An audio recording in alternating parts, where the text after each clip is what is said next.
সাবেক প্রধানমন্ত্রী ও BNP chairperson Begum Khaleda জিয়ার মৃত্যুতে 3 দিনের রাষ্ট্রীয় শোক পালন করা হচ্ছে। বিভিন্ন প্রতিষ্ঠানে জাতীয় পতাকা অর্ধনমিত রাখার পাশাপাশি দোয়া মোনাজাতের আয়োজন করা হয়েছে। জেলা প্রতিনিধিদের তথ্যচিত্রে জানাচ্ছেন নাদিরা সুলতানা।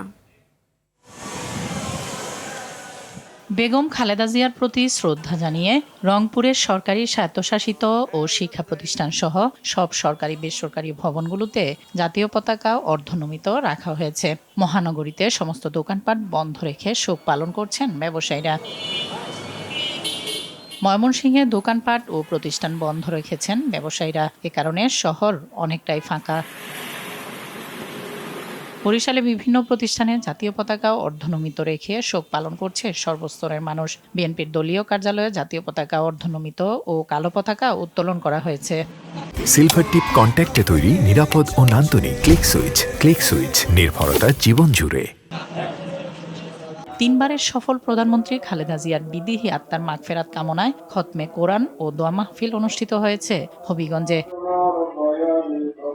শোক দিবস উপলক্ষে পটুয়াখালীর সকল সরকারি ও বেসরকারি ভবনে জাতীয় পতাকা অর্ধনমিত ও জেলা বিএনপির কার্যালয়ে পবিত্র কোরআন তিলাওয়াতের আয়োজন করা হয়েছে। দ্বীপ জেলা ভোলায় 3 দিনের রাষ্ট্রীয় শোক পালন করা হচ্ছে। প্রতিষ্ঠানে জাতীয় পতাকা অর্ধনমিত রাখার পাশাপাশি বন্ধ আছে ব্যবসা প্রতিষ্ঠান। সারা দেশের ন্যায় দিনাজপুরের হিলিতে সব প্রতিষ্ঠানে জাতীয় পতাকা অর্ধনমিত রাখা হয়েছে। দোয়া মাহফিলের আয়োজন করা হয়েছে কুড়িগ্রাম মৌলভীবাজার হবিগঞ্জে।